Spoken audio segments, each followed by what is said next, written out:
what's the process? Give me a layout. I know you're talking about numbers and statistics and whatever. I don't want to be like specific, but there is a process to following your quest or embarking on the quest. So what is that? I mean, the one example, and this is one that I was lucky enough to come across, and still I'm learning it, you know, because there's so many examples of it, but the one that I've come close to is the hero's journey, right? Of Joseph Campbell, and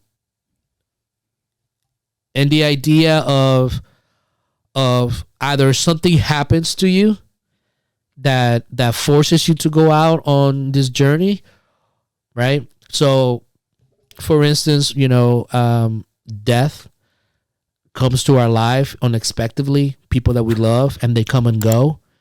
That is a quest in and of itself to find what is the meaning of life if this person is gone. We actually, you just made me remember Terry Stone's interview in season 1.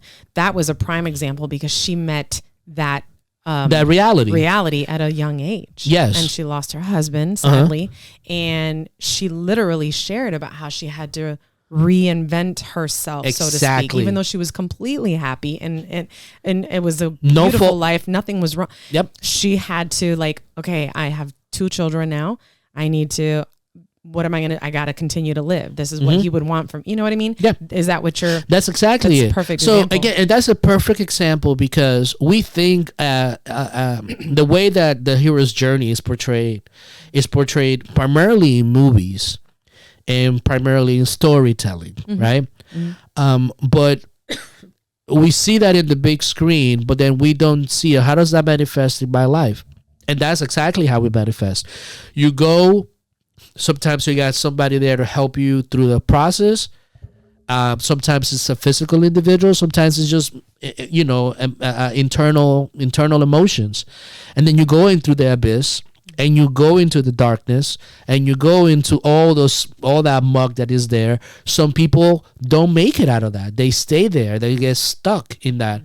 Others come out of it on the other side and are able to come to life with a new perspective, a new appreciation of life, a new way of looking at what they do in the world with the appreciation of wow, life is finite. And at this moment, right, and this is the beauty of the hero's quest, right, because a lot of people look at the hero's quest and they always think that the hero always becomes triumphant, and that's not the case.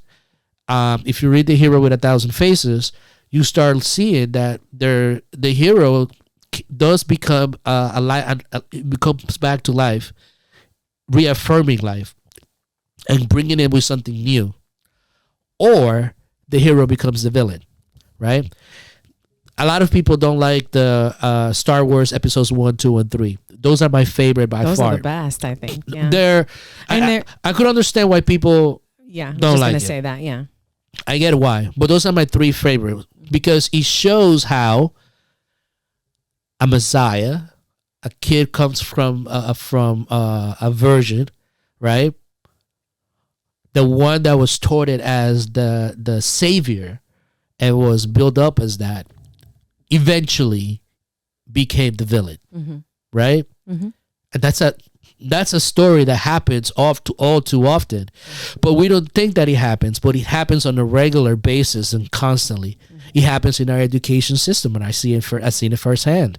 It happens in corporations, people that achieved grand things, amazing things, but then they become the oppressors of other people. Yeah. Oh, yeah. You know, and there's people that have been given hands and help to get to a different level. But then they refuse to do that. Yeah. And then they start exalting their greatness.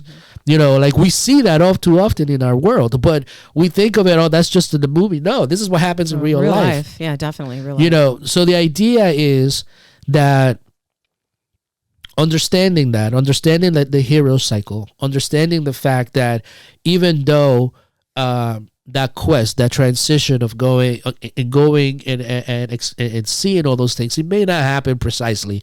There are about 70 different portions of a hero's journey, but it may not happen in the exact same way. but it's just a cyclical thing. You know, the one that is more appealing to me and the one that I see kind of like day in and day out that has nothing to do with movie is that one that I mentioned about you see it all the time, you know, the kid or the young person that is always exalted. Oh, you're great, you're great, you're great. Oh, you're super smart. Oh, you do this and all that kind of stuff. And then they forget that the reason why they achieve what they have achieved is because someone was there to give them a hand. I've seen it and I lived it and I seen it with my own hands and with my own eyes as to having seen someone almost destitute and confused in their lives, have someone help them up to really just backstab people in the back and just for their own self-aggrandizement.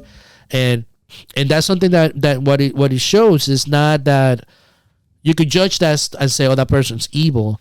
And I wouldn't say that. I would say that person is unaware. Yeah. You know, Well, I think that people in those situations don't realize that they're so not conscious of what's happening that they don't realize that somebody extended a hand to help you to the stage. And then they get into that position, whatever that position is or status or whatnot, and they just forget. Yeah. You know, and then sort of leave. Well, because you think that is you, right? You know, and a part of it is you have done that. I mean, you see it in professional people that have high.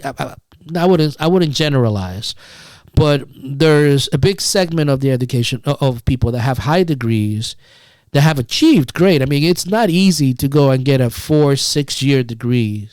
No, it's not, you know, and they're intellectually gifted and they're very smart, but they tend to look down upon somebody that hasn't achieved that.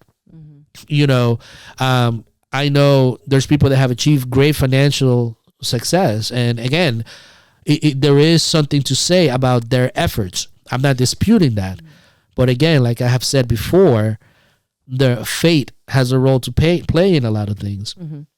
And just because you have achieved that doesn't make you superior.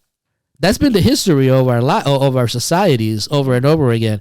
Yeah, there's been someone that has achieved some great things and has accomplished or led people to great things to turn around and destroy lives and destroy things. And that's an energy that is inside of us. So the hero's journey gives us those roadmaps, gives us those caution signs, gives us that idea to kind of like follow. I like to talk more about it in the simpler, realistic terms. But if people go on YouTube, you could actually, there's a lot of great YouTubers that talk about the hero's quest, the hero's journey. And a lot of information that it talks about the hero's journey. My perspective on it is that it is not only meant for storytelling. It's really to me, in the way that I've used it in my life, it's really the ultimate self-help. It's like a lived experience. It's like a real thing. It's a lived experience. But you have to be able to be cognizant enough to be aware enough to understand that that's what you're going through too. Yeah, right? It is. So